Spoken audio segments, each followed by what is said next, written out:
Anybody at home?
Mr. Fenton.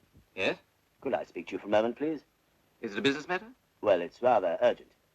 Oh, all right, come in. Thanks. In here? That's it. Do sit down. Thanks. I don't think I know you, do I? No, we haven't met officially, but you must have noticed me quite a lot recently. Really, where? On the mantelpiece. I've been there for some time now. I was there watching you every time you came to make love to my wife. In fact, I should have thought that anyone with a touch of finer feeling would have turned me to the wall, or at least covered me with crepe. You're Lee Warren. That's right. But I thought that you were in America. Vivien had a cable from you yesterday. What will these husbands do next? I suppose Vivien told you that we'd been... You've been what? Well, that we'd been out together. Very nicely put. I didn't mind the going out. It's the staying in that I objected to. I don't know what you mean. Don't you? No? I better tell you. I've been away for 8 months. During my absence, my wife has been spending a lot of time with you. Now I want to know where I stand. You must ask Vivien that. I will, of course. But first, I want to know what you're offering. Offering? Yes, do you want to marry her? How can I when she's married to you? Well, there is such a thing as divorce. Oh, I see. You don't like the sound of that very much? Well, frankly, no. What do you mean to say that if I took a sock at you now and saw my solicitor in the morning, it wouldn't exactly enhance your career, would it? It isn't that so much. It's just that I'm not sure that Vivien would want to marry me. Well, that's honest anyway. It doesn't get us anywhere, does it? Well, what do you suggest we do about it? I'll tell you. Tomorrow early you can go away. Take a long holiday. I can't do that, not right away. Why not? I'm a busy man. Not busy enough, apparently. What do you do for a living? I'm a barrister. Oh, then you're your own master. You can spin a yarn about your health or something. Well, I might be able to fix it somehow. I think you can. You can write a letter to Vivien, finishing the affair once and for all. But I'd like you to do it now, please. Well, very well.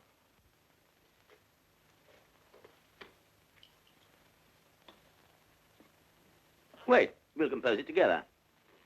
How do you usually address her? Vivien, dear? Oh, Vivien, darling. I love you. You got that? Yes? But I realize that whatever your feelings are for me now, you love your husband and always will. And always will. Paragraph. I cannot bear to be near you and to know that you can never be mine. And if what I am about to do may seem cowardly to you, Cowardly? your trip, you're running away without seeing her. All right. Cowardly to you, it is the only way out. So tomorrow, I'm going away on an extended trip abroad. When I return, I hope that you will again be happy with your husband and our friendship, but a happy memory of the past. Love, again, whatever you usually put. Love always. That's right. Love always. How does that strike you? Well, I think I see what you're getting at, Warren. You want all traces of opposition out of the way so that you two can try to get together again. Exactly. You know, you're very understanding, Fenton. In other circumstances, I could almost like you. Thank you. What about a drink now? I should like one. Whiskey? Please. Was your American trip successful? Very. Sarah? Please. You wouldn't care to settle there, I suppose. No, my roots are here. Cheers. Cheers. May I? Yeah, of course.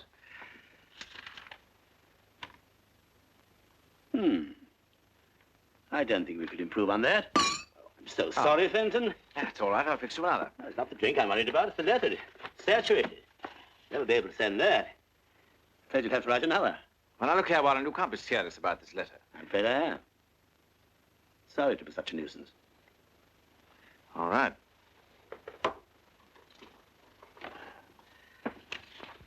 Pretty girl. Who is she? My sister. Why? I just wondered. You're sure it's not somebody else's wife? I don't think that's very funny. No, perhaps not. Don't say I'm here. Of course not. Hello? Oh, hello. No, I'm all right. Yes, of course. Well, not tonight. As a matter of fact, I'm just going out. Yes. Yes, good night. Your sister? No, your wife. I don't think that's very funny either. She wanted to bring some friends in for a drink. What a shock she'd have had. You'd better finish the letter.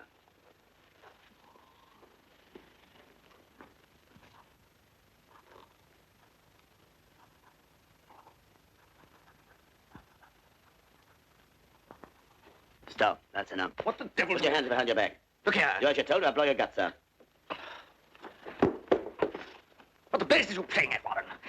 Is this a joke? Joke? No, you can turn around. Look here. Go and lie down on that sofa. What are you playing I'll at? give you 15 seconds to get under that sofa. Now put your feet up.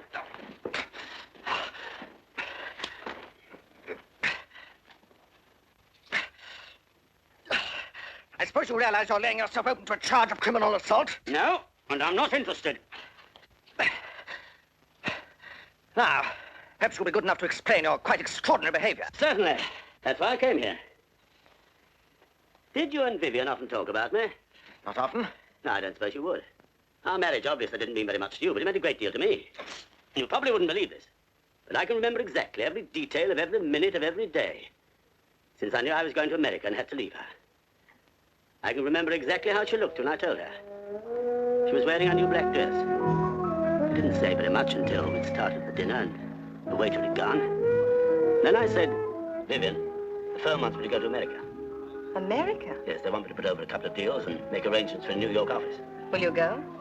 No. Why not? They say I can't take you with me. But Lee, surely you're going. Do you want me to go without you? Of course I don't, but if it's your job. Oh, I get it. You're not so ridiculously jealous that you're still thinking about Paul. Nothing ridiculous about that. I promised I wouldn't see him again, ever, and I haven't. It was only a stupid little lapse. Surely you can forget that now. This trip means promotion, doesn't it? It may. Then you'd be a fool not to take it. How long would you be away? Oh, about 5 or 6 months. Well, that's not so very long. I'll write to you every day. You will? Of course I will. Get on with your soup, darling. It's getting cold. When Vivien saw me off at the airport, I could have sworn she really meant what she said. When I got to New York and settled down to work, the letters really did come every day, just as she'd promised. I knew everything was all right, but I could really trust her at last. That stage lasted exactly 3 weeks. Then this sort of thing began to happen. Here's the mail, Mr. Warren. Oh, thanks.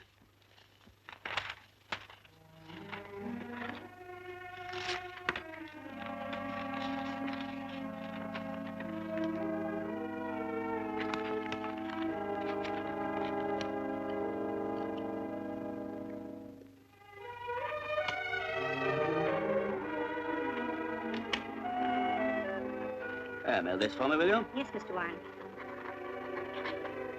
Any mail for me this morning? Nothing personal, Mr. Warren. Is that all? Yes, thanks.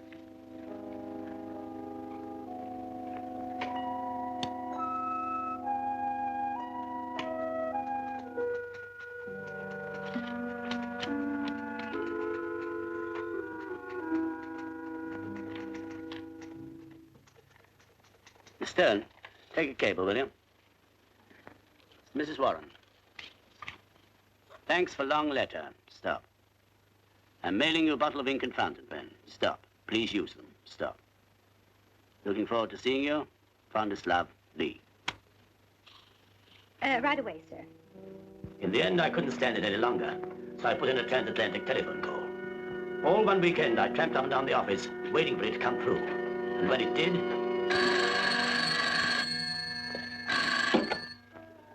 Hello? All right, hold on. Vivien, is that you? Vivien, what's happened? I haven't heard from you for over a fortnight. But, darling, I wrote to you yesterday and on Tuesday. Well, I must have forgotten to post it. I know, Lee, but I've been so terribly busy. Yes, you see, Mother's in town. I've had to take her out. I know, darling, but some days it's so difficult. Really it is. All right, darling, I'll try. Yes, I promise. I miss you terribly, too. No, I'll write you every day from now on. Yes, I promise. Hello? Hello? We were cut off, but I didn't care. I'd spoken to Vivien and I was happy. That shows you the sort of fool I was about her. For a week or two, her letters arrived regularly. Then they stopped again. This time, I didn't trouble to telephone. Instead, I took to haunting a little bar off Broadway. After a few drinks, I was able to persuade myself that nothing was wrong, that Vivien still loved me. But my fool's paradise didn't last long. One night, I came upon an old tattler someone had left behind, and there, laughing up at me, was Vivien. And beside her, with his arms round her, also laughing at me, was Mr. Richard Fenton.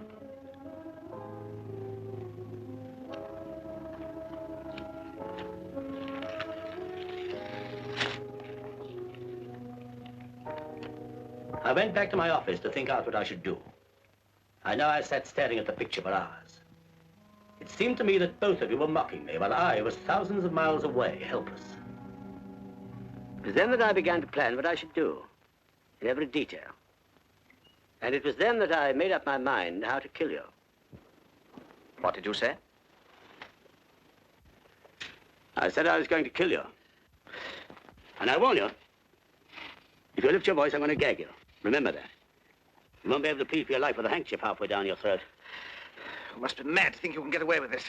If I'm found injured, you'll be the first person they look for. If you're found injured. Look here, Warren. I'll make a bargain with you. You set me free now, and I'll go away tomorrow and say nothing about all this nonsense. Although I could prefer charges, you know. Fenton, you're very dense. This isn't nonsense. I'm in deadly earnest. You're just trying to scare me, that's all. Oh, no, you'll be more scared later on when I set to work on you. You're going to die. You're not going to like it one little bit. You wouldn't be such a fool. You can't get away with murder. Nobody can. Ah, but I'm going to commit the perfect murder. There's no such thing. Oh, yes, there is. The perfect murder is the one that nobody ever hears about, because nobody thinks it is murder. That's impossible. I admit it is a little difficult. But I've got a scheme which is good enough to be worth the risk. I've had plenty of time to think it out while I was in America. And you were with Vivien. There's bound to be a hole in it. There always is. I warn you, I'm a lawyer, and I know. There'll be a flaw in it somewhere, and that flaw will land you on the gallows as sure as you're standing there. Ah, but that's where you're going to help me. Don't talk nonsense. Why should I help you? For your own sake. I'm going to tell you exactly how I propose to kill you. And I promise you, if you can find one flaw in my method, one thing that will incriminate me, I'll let you go. And if I can't? I'm sorry. You're really going through with it? Yes. You're joking, aren't you? It's a pity you're not a little more subtle. Then you'd appreciate the situation. A murderer usually has to act alone. He can trust no one. But with my method, I have you to help me. Weighing and considering every detail. If you can't find a mistake, then I have the comfort of knowing that my plan has been approved by an astute lawyer. Look here, Warren. I don't know whether you want to frighten me or to kill me. Whichever it is, you won't gain your objective. Your wife isn't only interested in me. There are plenty of others, too. Well, you can't kill them all, you fool. Shut your mouth. Very clever of you to get me to lose my temper. It's true, I tell you. Let me look at your cheek. Oh, quite a mark. Leave me alone. Lie still. Oh, luckily, it's only a surface red ink. Take your dirty hands off me. Oh, I can leave a telltale bruise on that cheek of yours. Not after I've taken all this trouble. Oh, that's all right now. Now, you lie still, and I'll show you something really interesting. Warren! Warren, you can't go on with this madness, I tell you.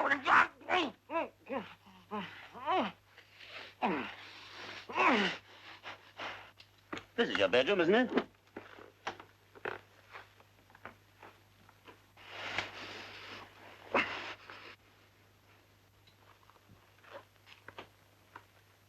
This is a little invention of my own. I'll give you a demonstration. It's quite simple. I put the end of this tube in there.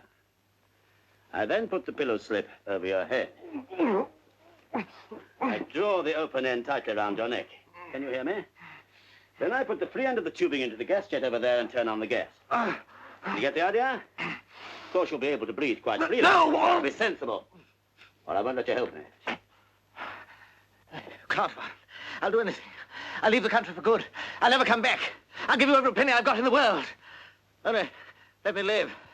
You don't understand, Fenton. I loathe you. You desecrated the only precious thing I ever had. Now listen. Yes, I'll listen. I will. I'll help you. I will, I promise you. Good. Possibly you've noticed that throughout all this I've been very careful not to hurt you or mark you. That's why I use silk scarves to bind you. You're going to be a suicide. When I put your head in this pillowcase and turn on the gas, you're going to struggle and strain every muscle in your body. But I'm not going to kill you in this room, oh no. I just want you unconscious. And I strip off the scarves while your blood is still circulating. I don't want you to coagulate till I get you to the kitchen with your head in the gas up. Warren. Then I leave the unfinished letter by your side. You began writing the second letter, then I stopped you. Do you remember? Yes. Yes, I remember. Well, listen. Vivien, darling, I love you. But I realize that whatever your feelings are for me now, you still love your husband and always will. I cannot bear to be near you and know that you can never be mine. If what I am about to do may seem cowardly to you, it is the only way out. That's where I stopped you. Any suggestions? Let me think. You must give me time to think.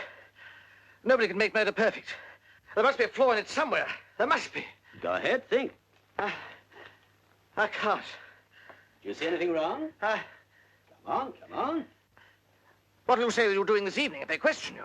Oh, that's easy. I arrived in London by air. I reported to my office, telephoned Vivien. She was out. So I dined alone, went straight home to bed. Anyway, a man can't be forced to put his head in a gas oven, can he? Don't forget you're not bruised. They won't find any drugs in you when they open you up. Fingerprints. Gloves. Motive. I never met you, I've never heard of you. No one knows that I found out about you. Somebody must have seen you come in here. If I hadn't taken care of that, I shouldn't be here now. Marks on my wrists. Silk scarves. Any other suggestions?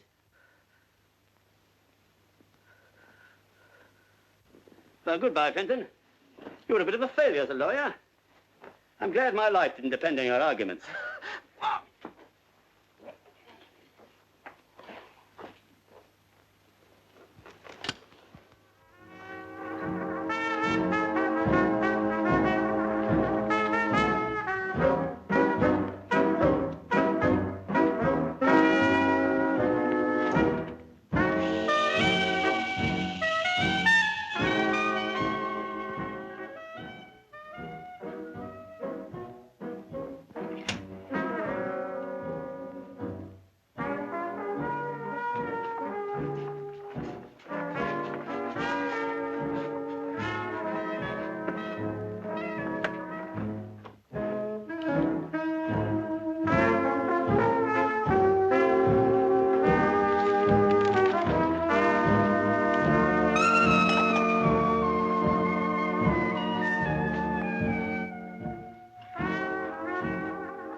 Give me back the key and we'll find out.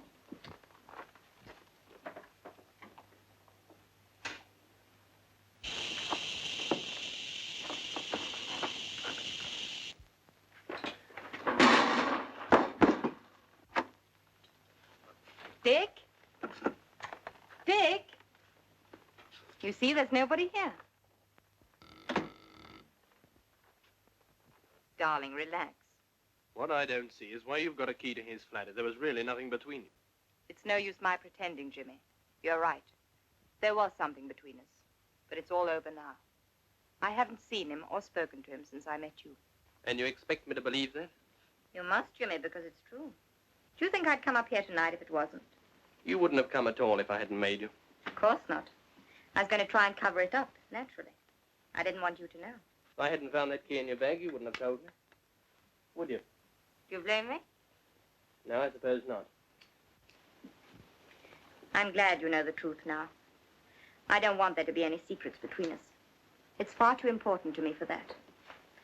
And anyway, it's not a crime to have had an affair and then found out that you made a mistake. Is it? You know why I wanted to be certain there was nothing between you and Dickie? No?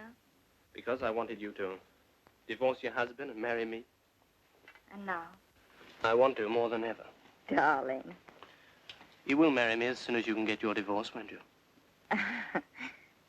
I don't know what to say. This is all rather sudden. Get me a drink, Jimmy. I don't want to touch his drinks. Well, I do. I need one. And so do you. And make it strong, darling. It isn't every day one gets a proposal. Well, don't laugh about it, please. I'm serious. I want to cable your husband tomorrow and tell him the news. You are a quick worker, aren't you? I'll get some ice from the kitchen.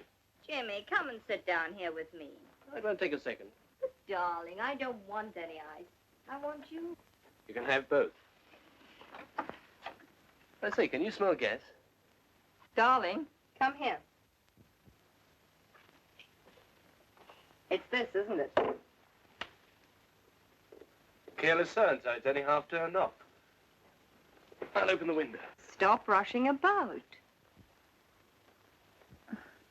Now what's the matter? I can't kiss you here. Not in his flat. Well, let's go somewhere where you can. Where would you like to go? Bottle party? Can't you think of anywhere more private? Yes, I suppose so. Darling, we are going to be married, aren't we? Yes, but... Do I have to write you a letter, Mr. Martin?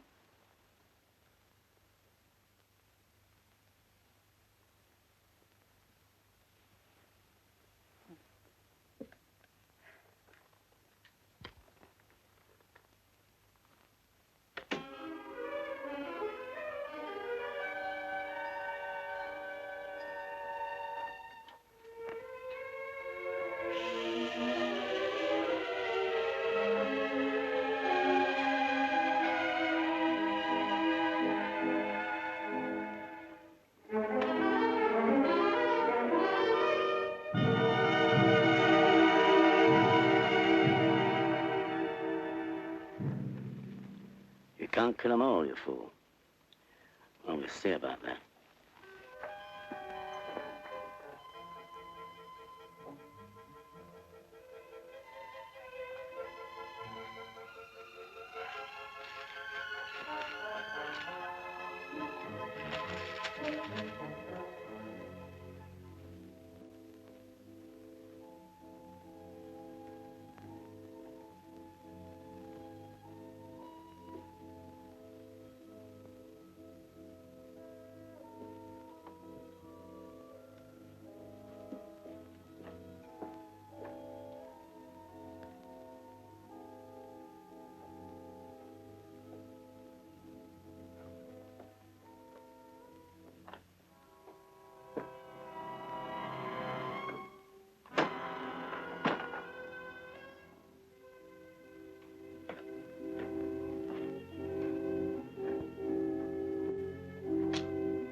You still love me?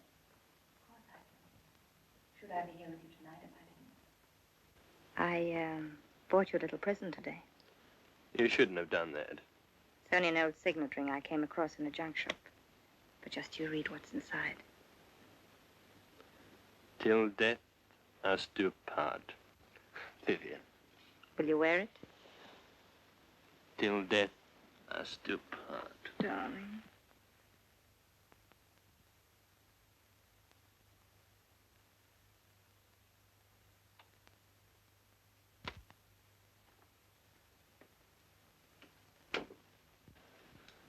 What was that? What was what? I thought I heard a door close.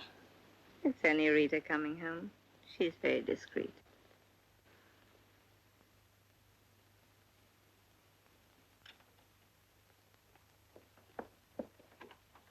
Oh, excuse me, madam. It's all right, Rita. I thought you said she'd gone to bed. You needn't worry about her. She knows how to hold her tongue. Yes, but darling... Stop worrying and say good night.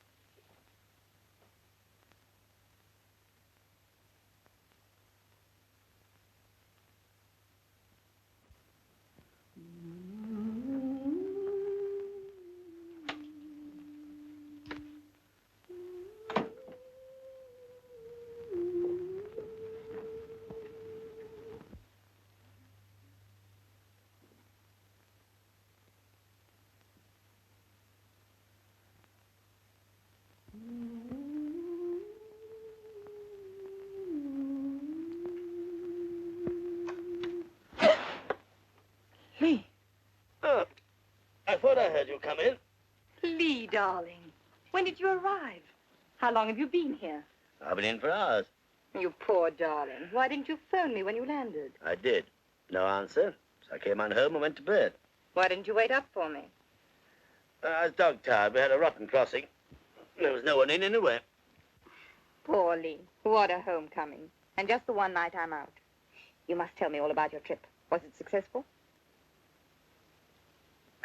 Lee, I've been so miserable without you. What time did you turn in? Oh, about 10. Did you have something to eat? I didn't want anything. Let me get you something now. No, thanks. Why didn't you write to me, Vivien? It won't take a moment. Why didn't you? But I did, darling. Dozens and dozens of letters. But you said every day. But, darling, that was only a figure of speech. You know I was thinking of you every minute and missing you dreadfully. But I couldn't just go on saying that over and over again, could I? It would have been so boring. And I've never bored you yet, have I, Lee? Not until now. But, Lee... You see, I don't believe you, darling. Were you on duty last night? Yes, sir. Did anyone ask for Mr. Fenton during the evening? No, sir. Did you see anyone strange? Anyone other than the usual tenants come in or go out? No, sir, I can't say I did. Mr. Fenton often have visitors? Not many, no. Any ladies? Sometimes, yes. One particular lady? Not so as you'd notice. All right, thank you. That'll be all for you two just now. Won't you want me anymore? Not for the moment, thank you. Oh. Oh, all right. Only I found him, remember? Yes, thank you. We're very grateful.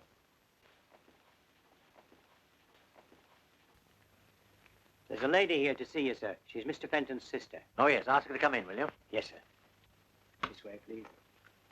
Come in, please, Miss Fenton. Sit down, won't you? What's the matter, Inspector? Why have you sent for me? I've got some bad news for you. Has something happened to my brother? I'm afraid so, miss. He isn't dead.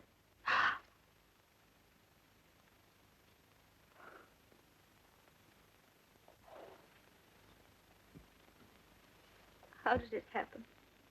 He was found this morning in there with his head in a gas oven. You mean he committed suicide? I don't believe it.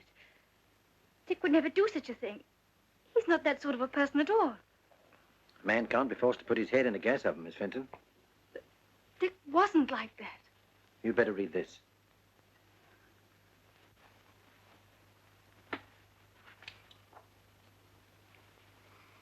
But I don't understand. There's something strange about this. In what way?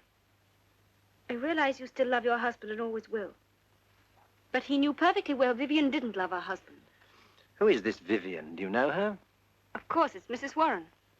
And your brother had an affair with her? Yes. And there was trouble with Mr. Warren? No. He's in America. You say your brother knew that Mrs. Warren didn't love her husband. We both knew. How?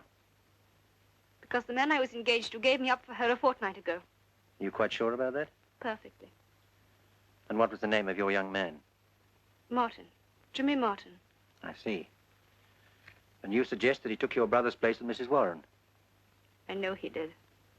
And she took your place with him, is that it? Yes. You must excuse my asking so many questions, but it is a bit complicated, isn't it? It's all very sordid and unpleasant. And it's all her fault. Yes, I'm sorry. Now, if you wouldn't mind giving me this Mr. Martin's address. Why? Are you going to see him? Well, just give me the address if you don't mind, and I'll decide about that later on. Yes, of course. He lives at number 7. Aren't you going to the office this morning? Yeah. Why not? Anxious to get rid of me? Not at all. I've turned in my report. Now I'm taking a few days off to put some private affairs in order. What private affairs? Oh, private affairs. Where are the other papers? They're over there.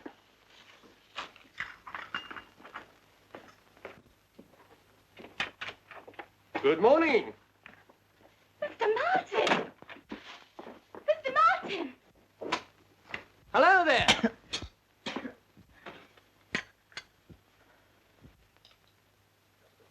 thank you very much. My favorite flowers. Aren't they sweet? I beg your pardon. Not at all. Make yourself at home. By the way, I didn't quite catch your name. Vivien, introduce us. Jimmy Martin, my husband. How do you do, Mr. Martin? How are you? Have you known my wife long, Mr. Martin? Of course he hasn't. Only during my absence, I take it. I think I'd better go. No. I think I'm entitled to some sort of explanation. It isn't every husband who comes home to find a handsome young man calling on his wife with flowers. And at breakfast time, too. Do sit down, Mr. Martin. By the way, have you had your breakfast? Yes, thank you. I think you better go, Jimmy. Yes, of course. And I think he'd better stay. Lee, don't be ridiculous. Do sit down, Mr. Martin. Have a cigarette, will you? I don't know what you can hope to gain by this behavior, Lee. Mr. Martin, tell me, is it a habit of yours to call on my wife so early in the morning? Certainly not. But this morning you just thought that you would. Is that it? You may as well know it. I'm in love with Vivien. Well, at least you're honest. He's a likable lad. Have you quite finished, Lee? Nearly. Tell me, Mr. Martin, does my wife return your love, do you happen to know? Yes, I think so. Is that true, Vivien? I refuse to take part in this ridiculous charade. But you're terribly curious, aren't you? You're not missing a word. Oh. Please go, Jimmy. I can't stand any more of this.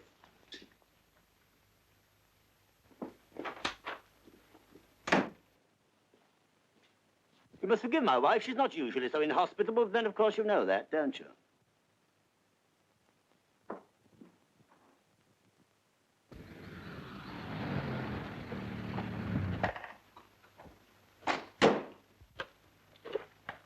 That's a fine place to park a car now, isn't it?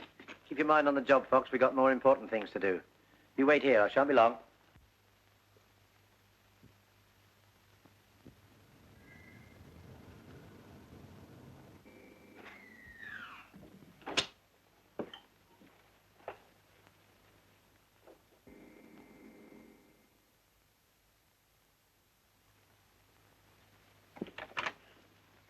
Good morning. I'd like to see Mrs. Warren, please. What name should I say? Inspector Pembury. Will you come inside? Thank you.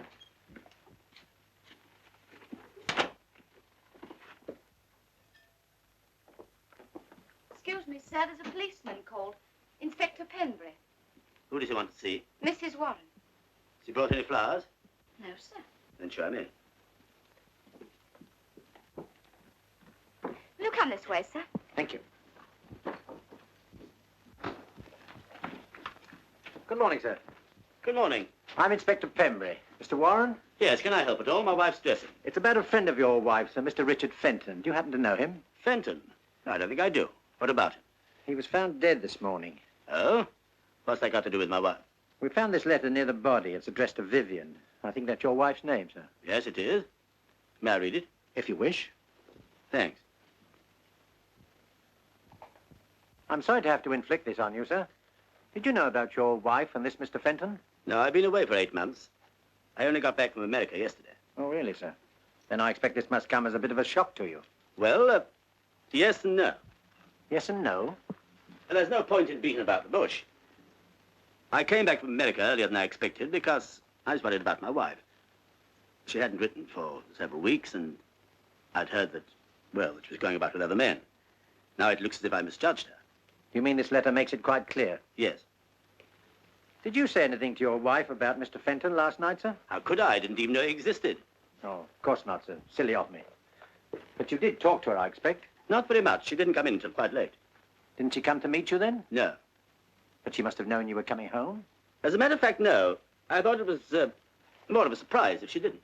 I see. Do you mind telling me what time you arrived back, sir? We landed about 5. I came by air. Ah, yes. And after you landed? Look here, what have my movements got to do with all this? You may as well know, sir. There was another man in Mr. Fenton's flat last night. We found his fingerprints. For a moment, I thought it might have been you. If I'd known of his existence, it very easily might have been. You mean you might have taken the law into your own hands? Yes.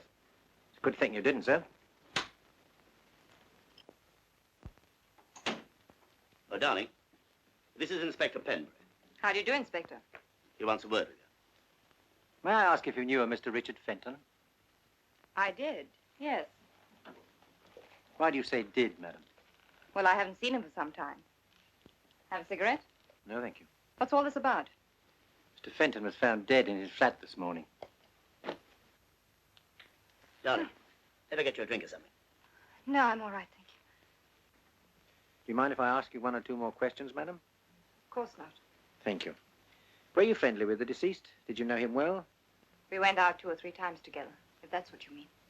Did your husband know him or of him? No. He was someone I met just recently. When did you see him last? I haven't seen him for, well, since dinner with the Sandersons about 2 weeks ago. Did he ever say anything that made you feel he might take his own life? No. That's why it's so terribly unexpected. I hope you'll excuse me, Mrs. Warren, but I have to be more explicit. Did the deceased... Please don't use that word. Did Mr. Fenton ever... Well, you know if he was fond of you? I suppose he must have been in a way. Otherwise, he wouldn't have wanted to take me out. I don't mean that exactly. Did he ever tell you he loved you? I'm sorry, Lee. But if I don't tell you now, I expect our friend will ferret it out somehow. I couldn't help it. I never encouraged it, but he did. He told me he loved me. He even suggested I should divorce you. Of course, at first, his flattery turned my head. That's why I didn't write you. Then I realized how stupid I'd been and how very much I loved you. And I said I wouldn't see him again. But I still couldn't write you because I didn't know how to explain why I hadn't done so for so long. You do understand, don't you, darling? More than ever now, my precious. I was going to try and tell you this morning, but you wouldn't. I'm glad you have, because Fenton left a letter. A letter? And what you said just now explains perfectly what he wrote. Doesn't it, Inspector? It does indeed. What did he say? Just one more question first. What did you do last night, madam? I went to a theater with Mr. Martin. He brought me home about 11:45. Did he come in for a while? Of course not. He saw me to the door, said good night, and left. Thank you, madam. Here's the letter.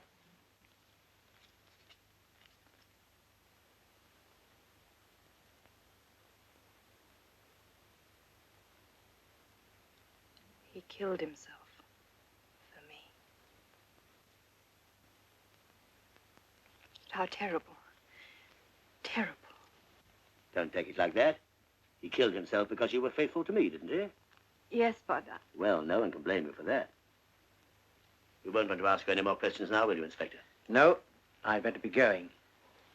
Inspector, if there's anything else, please don't hesitate to ask me.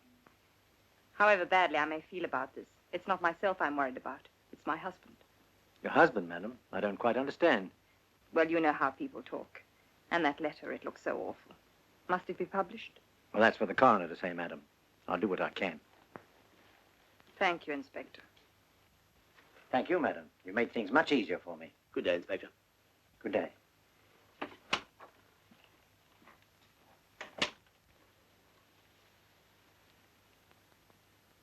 Lee, darling. Yes? Nothing.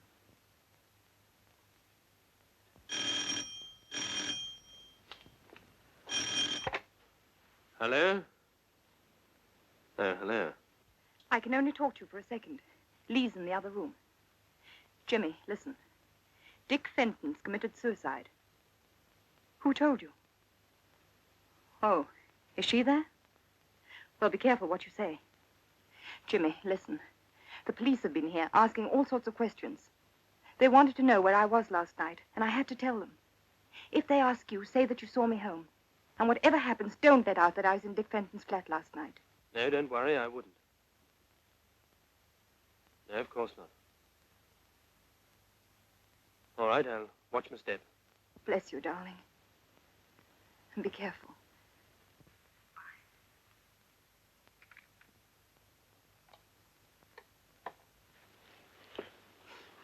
That was her, wasn't it? Yes. Does she know? Mm-hmm. I can just hear her gloating. Dickie killed himself for me, you know. Isn't it too touching? Oh, she's not like that. Isn't she? First she lets her husband down. Then she lets Dickie down. Someday she'll do the same to you. No, I don't believe she will. Anyway, I'll take a chance on it. Do you really love her? Yes. Is she coming here? No, it's all right. Now, calm down. I'll go and see who it is.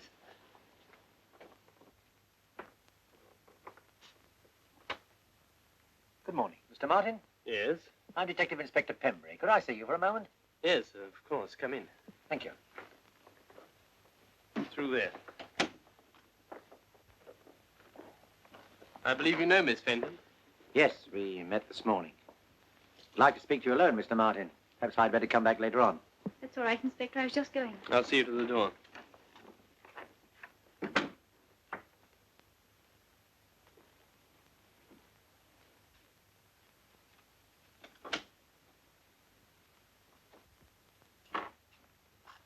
Well, Inspector? I suppose you've heard of Richard Fenton's death? Yes, his sister was telling me about it. No, thank you. Just a few personal questions, Mr. Martin. Do you mind? Not at all. How long had you known the deceased? Since we were at school. You're engaged to his sister, I believe. I was. We broke it off some time ago. Oh, I'm sorry. So far as you know, had Mr. Fenton any business or financial worries? He was a successful barrister. They don't have that sort of worry. Sit down, won't you, Inspector? Thank you. Any suggestion as to why he should take his own life? None at all. You think there might have been an unfortunate love affair? Not that I know of. Drink, Inspector? No, thank you. You can't think of anything in that line. No. When did you last see the deceased? At a party about 10 days ago. I see. Perhaps you wouldn't mind telling me your movements last night. I went to the theatre. Alone? No, with a Mrs. Warren, a friend of mine. Dropped her off at her flat and came on home. Could someone confirm the time you arrived back? I'm afraid I can't help you there. I have no maid and I saw no one. Well, thank you, Mr. Martin. Hope I haven't caused you any inconvenience. No, not at all. Before you go, Inspector, may I ask you a question? By all means. Was it really suicide? I haven't the foggiest idea. Good day, Mr. Martin.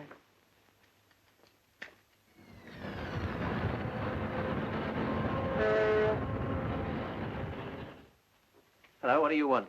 Got something I'd like to show you here. And I've got something to show you. Look at this. Where was it found? In the wastepaper basket in Fenton's flat.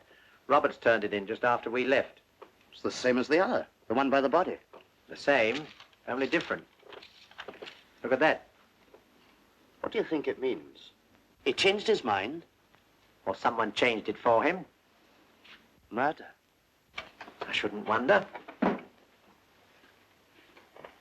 What have you got? This. Where'd you get it? Out of Martin's car. What is it? Thought you might know.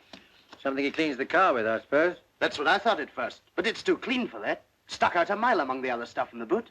And what's this for, anyway? I don't know, and I've no time to start playing guessing games now. Fox, smell that. Smells like the back of a cab. Anything else? Gas. Gas is right. Give it to me. What is it, do you think?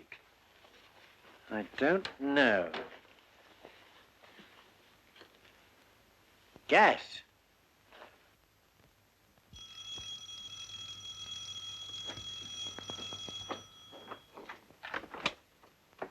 Oh, it's you. Come on in. Just a couple more questions, Mr. Martin. Reinforcements? Yes. Sergeant Fox, my assistant. Going away? Just for the weekend. Mr. Martin, are you quite sure your answers to my questions this morning were correct? Of course. Then before I ask you this final question, I must warn you that anything you say now may be taken down and given in evidence. What is all this? Just a formality. Are you quite certain you didn't visit Mr. Fenton's flat last night? Quite certain. Then how do you account for your fingerprints being found there? Fingerprints? Well, they must have been left from the last time I was there. When was that? About 2 or 3 weeks ago. Do you think Mr. Fenton would have left a whiskey glass on his table for 3 weeks? No, of course not. Then perhaps you wouldn't mind telling me what really happened. Very well. I went there for a drink. When was this? Well, I dropped Mrs. Warren off at her flat at about 11:30. And I thought I'd call round and see Dickie. He wasn't in, so I had a drink and left. If he was out, how did you get in? I had a key. You must have found it. I left it on the table by mistake. So you arrived just before midnight? About that. The doctor puts the time of Fenton's death a few minutes either side of midnight. So you see, Mr. Martin, it looks as if Fenton was in his flat when you called. But I swear to you he wasn't. Now, wait a minute. I didn't look in the kitchen. You mean he might have been lying in there and you wouldn't have known anything about it? Well, it's possible. You didn't go to the kitchen for water or soda or anything? No. And how do you explain your fingerprints being found on the kitchen doorknob? What? Oh, yes, well, I started to go to the kitchen, but I couldn't find the light switch and... I just didn't bother. I'm sorry, Mr. Martin, but I don't believe a word you're saying. I can't help that. I've told you the truth. We found the oven gas jet still on this morning. If the deceased had been lying in the kitchen when you were there, you must have smelt the gas. But I did. I remember now, and I said... I thought it was a leak. What's all this about, anyway? It was suicide, wasn't it? You asked me that before, this morning. Remember? Yes, but Miss Fenton was telling me that he left a letter. Well, what makes you think that letter showed he intended killing himself? If you let me read it, I'll tell you. Well, here's a copy.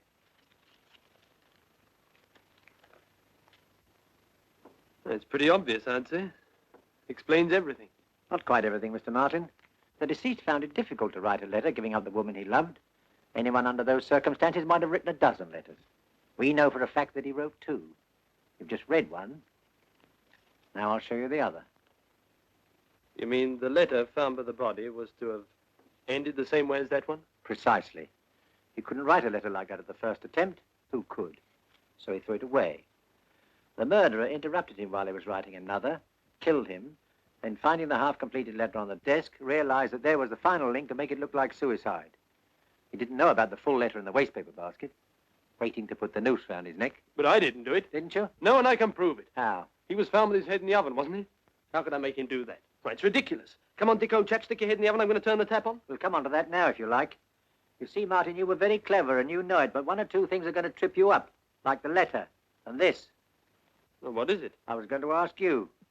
Well, I've never seen that thing before. When we searched your car, we found this in the boot. I've never seen that thing before. Someone must have put it in my car.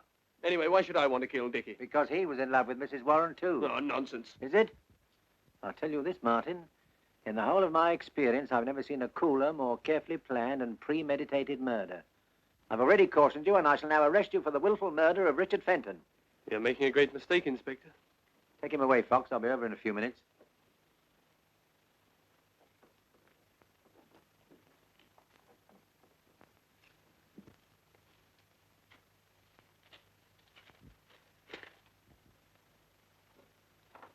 That young man of yours seems to be hitting the headlines. Who? See for yourself. Jimmy didn't kill him. He couldn't have. Of course not. Because you were with him all the time, weren't you? I don't know what you mean. Don't you? Good morning, Rita. Good morning, sir. Thank you.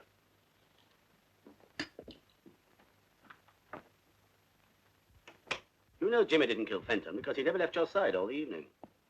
How do you know that? Because I happened to be there. Where? In Fenton's flat. But you couldn't have been. Unless you... Go on. Unless I killed him. No. No, you couldn't. Why not?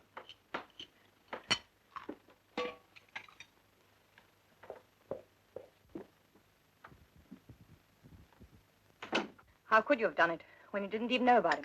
I found out. The rest was easy. In fact, I only made one mistake. What was that? I thought Fenton was the only man in your life. He tried to tell me there were others, but I didn't believe him. Until you came in with Jimmy, then it was too late. Do you know what Fenton said? He said, you can't kill them all, you fool. Well, he was probably right. But Fenton and Jimmy in one day is a pretty good start, isn't it? Now what is it? Post has just come. Well, put them over there. No, give them to me, will you, please? Thanks. You don't expect me to believe any of this, do you? I don't see why not. It's all quite true. I worked out a foolproof plan for killing Fenton. When Jimmy turned up, I replanned things a little, putting the pillow slip at the back of his car, for instance, instead of destroying it. If we don't pay the telephone bill in 7 days, we're going to be cut off. You mean to tell me you were in Fenton's flat that night, that he was dying there, while we were talking in the next room? Exactly. I don't believe it. Oh, you don't, eh? Do I have to write you a letter, Mr. Martin? Remember? I see. Your mother wants to come and stay with us. Why she did always write to me, I don't know. Perhaps she thinks I'm kinder-hearted than our daughter. After you and Jimmy had left, I fiddled round Fenton's flat. And the more I fiddled, the blacker things began to look for James. You wouldn't really let an innocent man suffer for something you did. I suffered because of something he did. That's different. Not to me. I made up my mind to get my own back, and I'm getting it. You're mad. You must be. You love Jimmy Martin very much, don't you? Yes, I do. And you'd do anything to save him, wouldn't you?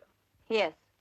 Well, now you're going to be in the interesting position of knowing that he's innocent and that I'm guilty and that you can't do anything about it. You're going to suffer slowly and exquisitely, and I'm going to enjoy watching you squirm.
Sweet, are you in bed?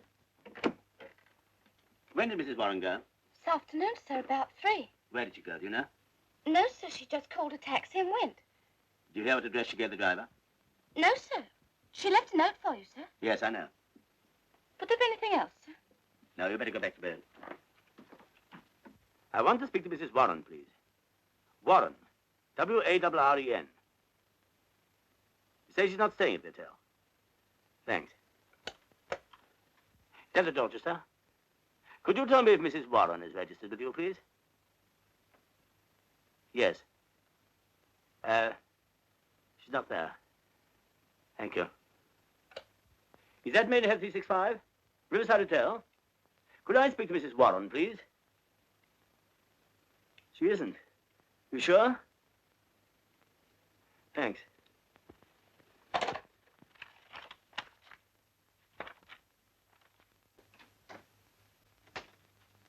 Mr. Martin, sir. Thank you, Fox. You and Gray wait outside, will you? Yes, sir. Sit down, Mr. Martin, please. You know Miss Fenton? Hello. Miss Martin, I want to ask you some questions in a moment, but there's something I must check up on first. You won't mind waiting, will you? Haven't got much option, have I? No, you haven't really, have you? Excuse me.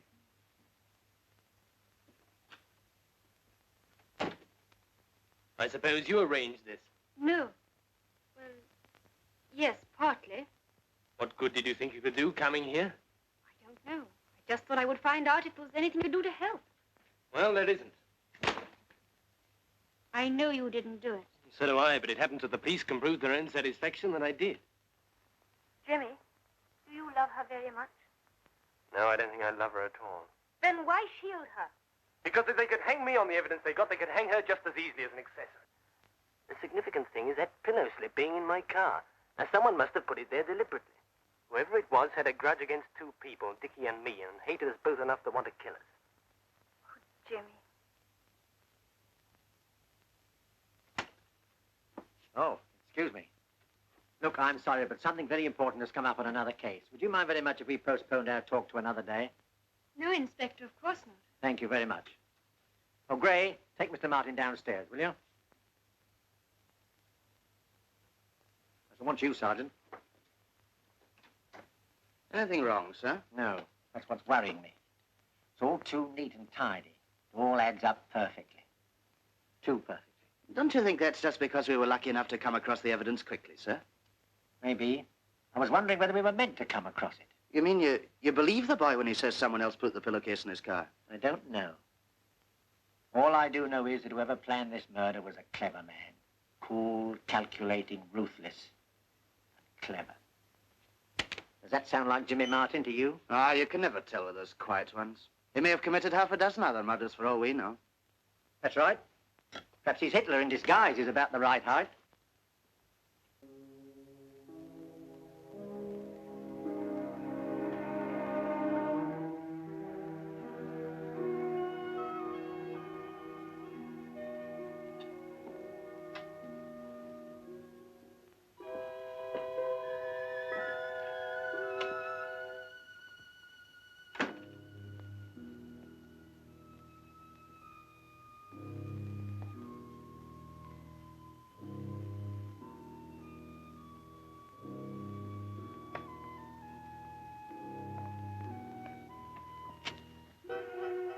Enjoying the view, Mr. Warren?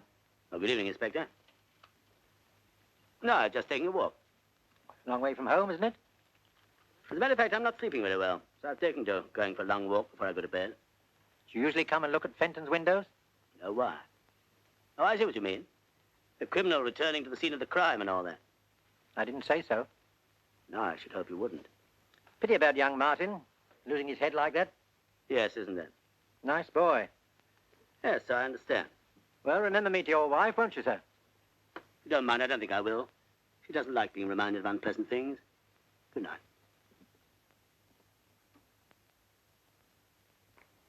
Did you take the tablets I gave you? Yes.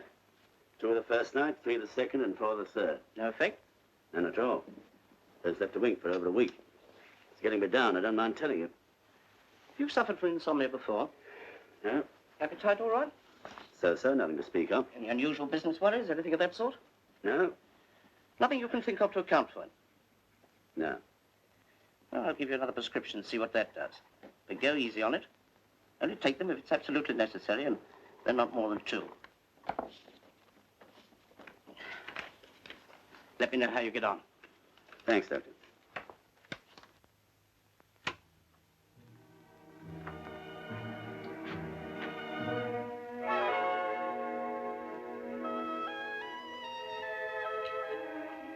Hello. When did you come back? About half an hour ago.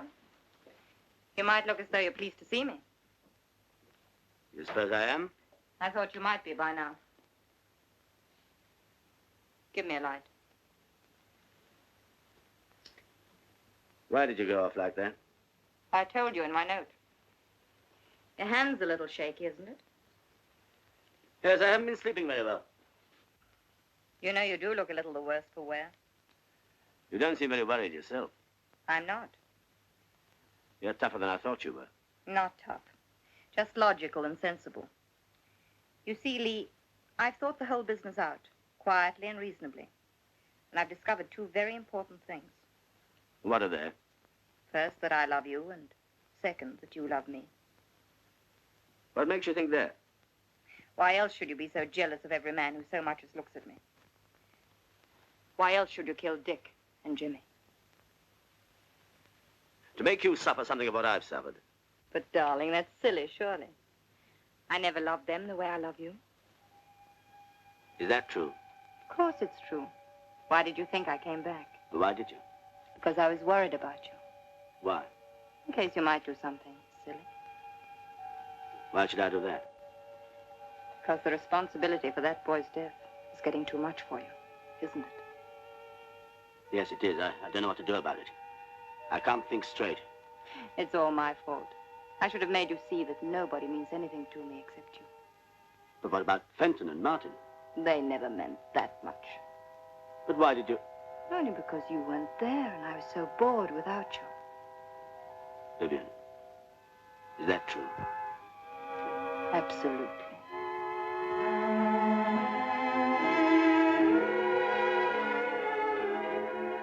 Glad I came back? Yes. Yes, I am.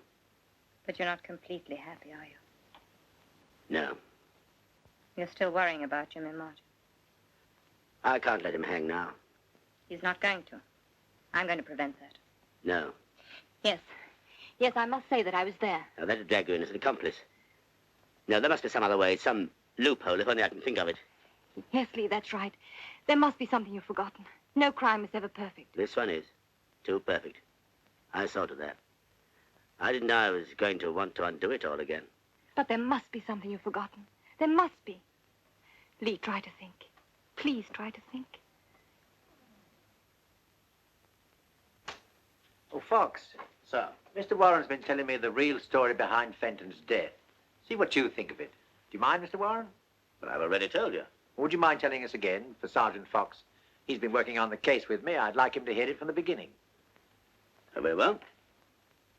As far as I can remember, it was like this. On the day that I arrived back from America, I reported at my office, then rang up my wife. She wasn't in. So I put in my reports, cleared up, and went on home. I got to the flats about 7 o'clock. As my taxi drew up outside, I saw my wife getting into Martin's car. I was naturally curious to know what was going on. Wouldn't you have been? So I waited until they were safely in the car. Then I told my driver to follow them. They went to a restaurant, then to the theater. When they came out after the show, I was there waiting for them. I followed them again, this time to a flat at Temple Court. Of course, I thought then that Martin was the reason why my wife hadn't written to me, and naturally I thought the flat was his. So I waited outside for about 10 minutes. Wouldn't a normally jealous husband have broken in on them right away? I wanted to be certain. Cigarette. So while I was wondering what I could do, they came out again. I just had time to dodge around the corner out of sight. They were laughing and talking, and I tried to catch what they were saying. But all I picked up was the man's name, Jimmy. Oh, Jimmy. And I didn't much like the way she said it, I can tell you.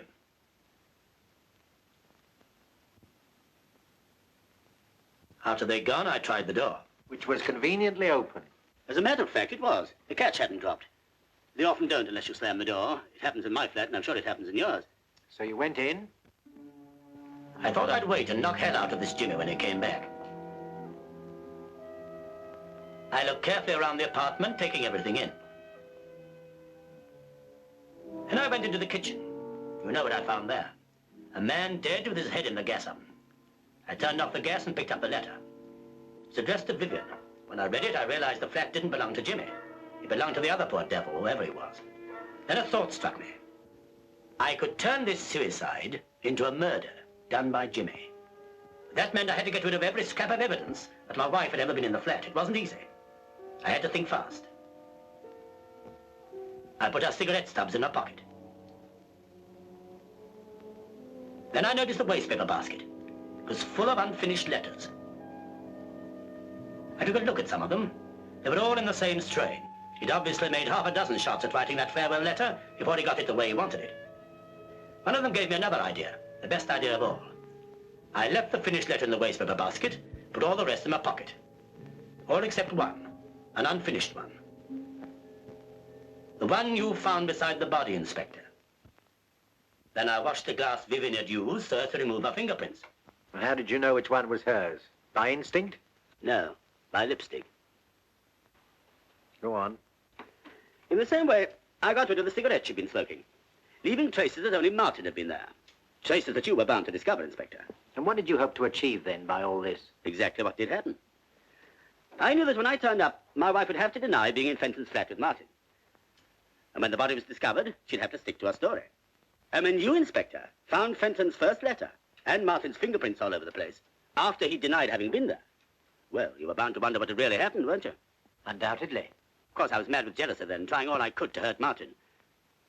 I regret it very much now. What did you do with all the letters you stuffed into your pockets? I took them away and destroyed them, of course. Then I had to find a way to connect Martin directly with a fake murder. That wasn't easy. If Fenton had shot himself, there'd have been a gun. But gas... Then I had a really brilliant idea. You know, the gas mask thing. I set to work and made it. How it could possibly be used on a strong, healthy man, even I can't imagine. But I knew if it was found on Martin, it'd make things even worse for him. You mean to tell me it was never used? But of course not. I invented it. Then how do you explain the fact... That it was impregnated with gas? Yes. Because in my thorough way, I didn't forget to play the gas jet over it. Very clever indeed, Mr. Warren. And at the risk of appearing a trifle dense myself, may I ask how you planted it in the car of a person you didn't know? Quite simple. Martin's car was outside my own front door when I returned from Fenton's flat. Where exactly did you put the contrivance? In the back right-hand side of the luggage compartment, correct? So what you're saying is that Fenton committed suicide and you made it look like murder. Is that it? It is. Very interesting, eh, Fox? Yes, sir. Very. Will that be all, Inspector? Yes, that'll be all.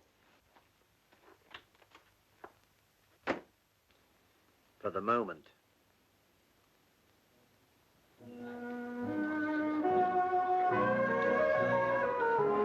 You swallowed it. Hook, line, and sinker. You're sure? Quite sure. Mind you, I was pretty good. You didn't say too much. George or Scott? Good Lord, no. Just a few fills here and there, that's all. You weren't nervous? No, I had a couple of drinks before I went in just to start me off. After that, all set. Oh, Lee, I do hope so. What you worried about? Have another drink. George, dry martini. I'll have another Scotch.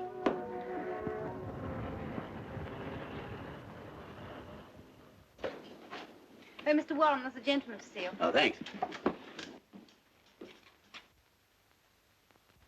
Sorry to worry you again so soon, Mr. Warren. Oh, that's all right. You've come to arrest me for obstruction or withholding evidence or something, I suppose. No, we don't want you. We've got Martin. Surely my confession clears Martin. Well, that's just it, Mr. Warren. We don't altogether like your confession, as you call it. In fact, we're not inclined to believe it, unless you can produce a little more tangible evidence to support it. Why should I trouble to invent a story like that? Or because you were grateful to Martin for getting rid of Fenton so conveniently for you? Or because your wife asked you to? That's all nonsense. Everything I told you this morning is the truth. Perhaps I'm rather dull, but frankly, I don't believe any man could think as fast as you say you did. Well, I warn you that's the evidence I shall give if you bring Martin to trial. Do you really think you should? You're sitting pretty.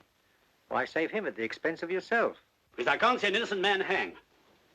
That isn't what you thought a fortnight ago. Oh, but I found out since then there was nothing between Martin and my wife. Your wife told you that? She did. And I believed her.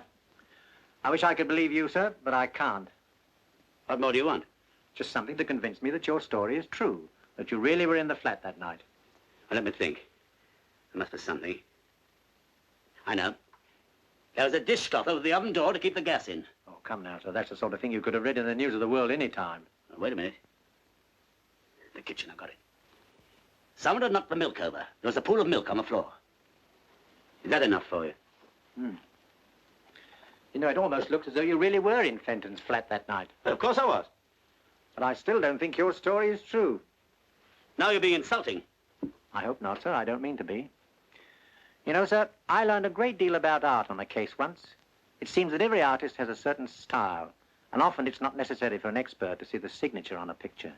He can recognize the artist from the style. What's that got to do with me? Just this, sir. Your alibi for Martin is too slick. If he'd told me your story, I'd have been more inclined to believe it. You see, it has the same style about it as the murder. Good afternoon, sir.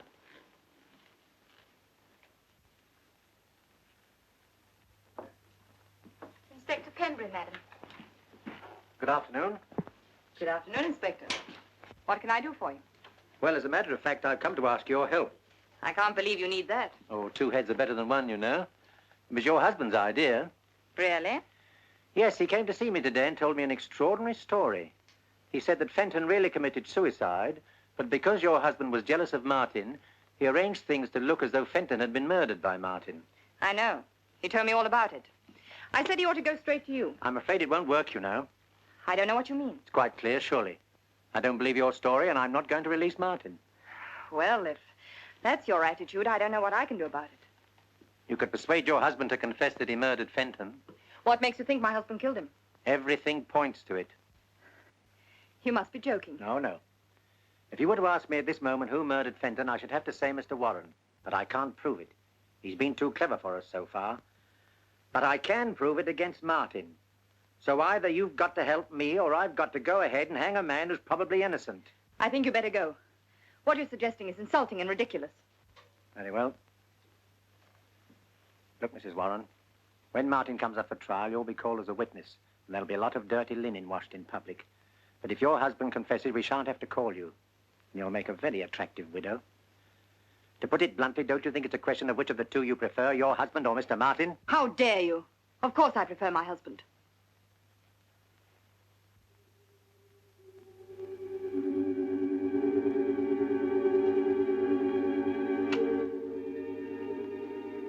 Who rang, madam? Yes, Rita.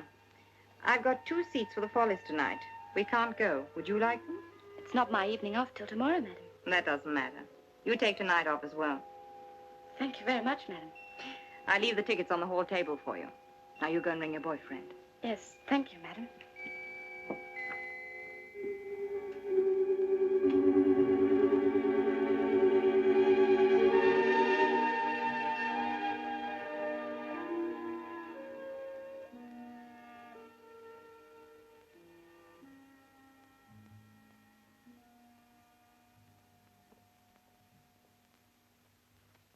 Hello, darling. Hello. You're late. Yes, I am a bit. Gosh, I'm tired. Come in here and I'll give you a nice drink. Thanks. Had a busy day? Not particularly. You've been overdoing it again, you know. Yes, I suppose I have. I walked home. Good heavens, why? I wanted to think. Pembury was at the office this afternoon. He's been here, too. What did he say? Don't worry, darling. Put your feet up and relax. There we are. I can handle him. What did he want? Oh, he was just probing around as usual. I think he knows I did it. Did he say so? No, but he kept on hinting. He said he didn't believe a word of my story. He said more than that to me. What? He said he was quite sure you did it. Well, there you are. But he knew he couldn't prove it. I'm not so sure. Well, I am, and so is he. He admitted he hadn't got a thing to go on. Now shut your eyes, darling, and rest up a bit.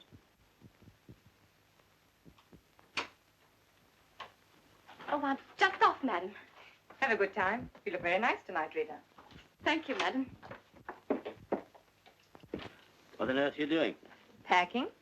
I can see that. What for? We're taking a trip. Don't be an idiot, Vivien. I can't stand any more tonight. Listen, Lee. I found the answer to the whole wretched business.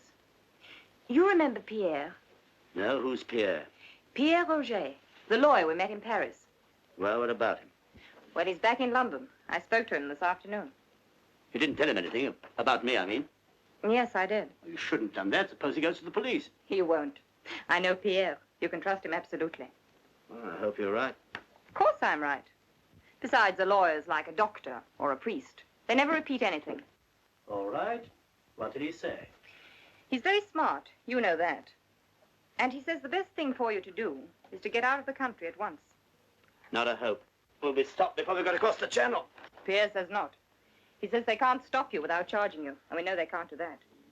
He's flying back to Paris in the morning. We can have 2 seats on his plane. It'll never work. It's got to work. Oh, yes, and there's one other thing. Pierre said you shouldn't just walk out. That might look bad, as though you're running away. He said you should write the inspector a note, saying you're going away to avoid the publicity. I don't very much like the sound of that. Well, that's what Pierre said. I better telephone. No, darling, don't do that. He particularly said not, in case the line's tapped. Yes, I suppose they might do that. Oh, perhaps I... Don't move, darling. I'll get you some writing paper.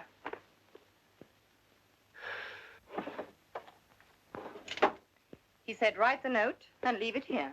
Then take the car. Darling, then take the car down to the airport in the morning. All right. I'll try anything once. There you are. And the envelopes are in there. Vivien? Hmm? Do I have to write this tonight? Darling, the plane leaves at 7:30. I can't see you doing it in the morning. I don't know what to say. Tell him the truth. You're fed up. You can't stand the publicity, and so you're getting out. I wouldn't say too much. I don't like putting things down on paper. You never know what people will make of them afterwards. Please yourself, darling. I'm only telling you what Pierre said. Well, I've got to have another drink first. The only drink you're going to have tonight is hot milk. Oh, I hate milk. Or maybe just a little whiskey in it. Please. Don't go yet. Tell me what to say first. I'm no good at letter writing. That's your job. Well, you might give me a start. Darling, I've told you what to say. You're fed up, you can't stand the publicity, and so you're getting out while the going's good. Now get on with it.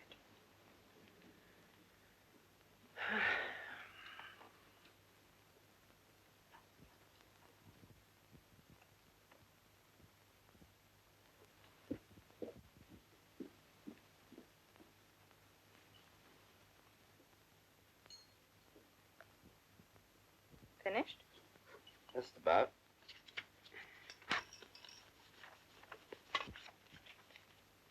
Oh, thanks. May I? Of course.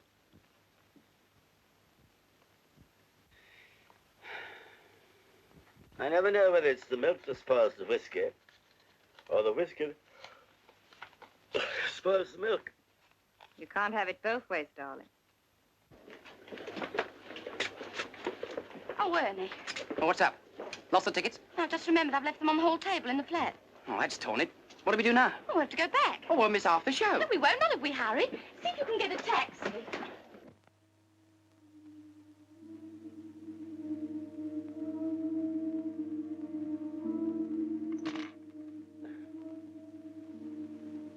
Well, that's made me feel really drowsy.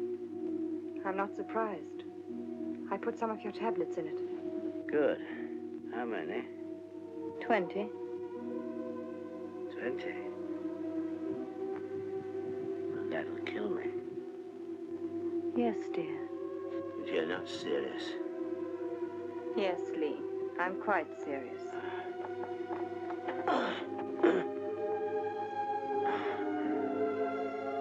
Why have you done it? Just when we're together again. Clear of it all. I'm afraid that was just a fable, dear.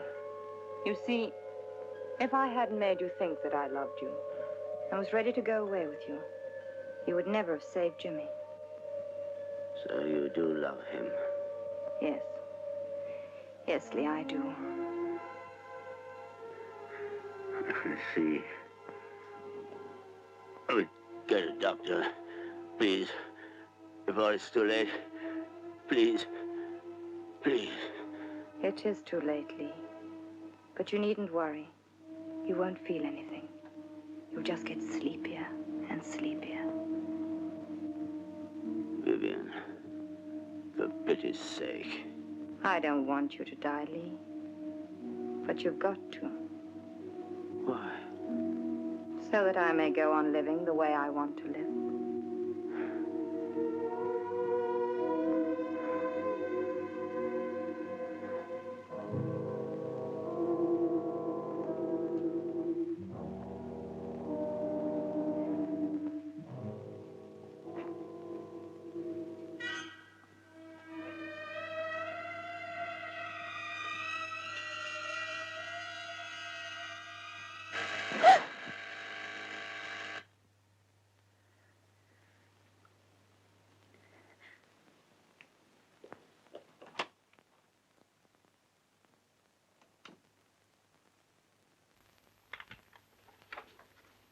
Good evening.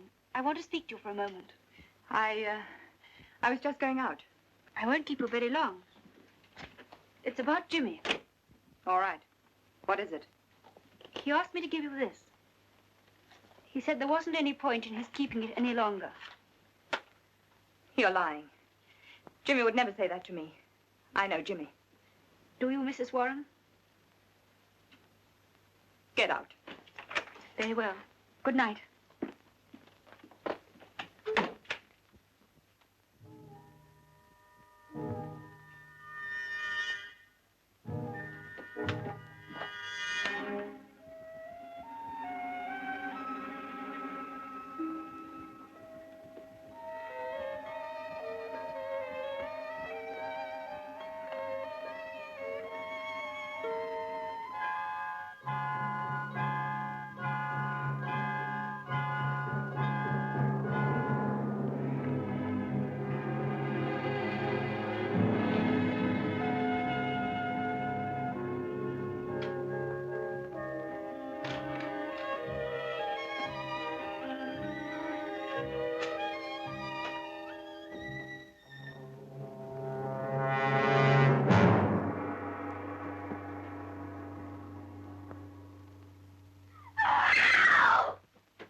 Tell me, is there a doctor in this block? Yes, on the floor below. I'll go and get him quick.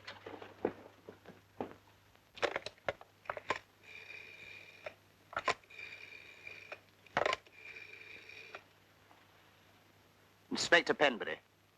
Yes, quickly. Can I ask him another question?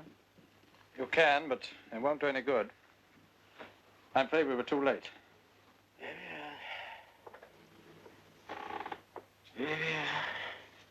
Have you anything to tell us, sir? No, madam, Mr. Martin won't see you. But did you tell him who it was? Did you say it was Mrs. Warren? Yes, I told him, and he still doesn't want to see you. But I must see him. It's very important. I am sorry, madam. But you don't understand. It's very urgent. Mr. Martin was most definite. He said there was nothing he had to say to you.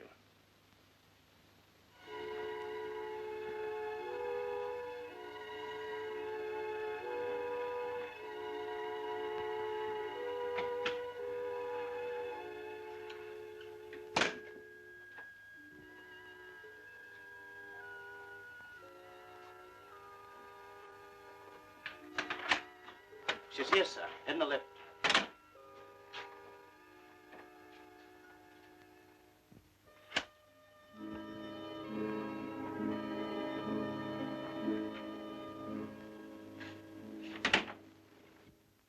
Please, Inspector, not again. As you say, Mrs. Warren, not again. I think this is the last time. Have you seen my husband? Yes, madam.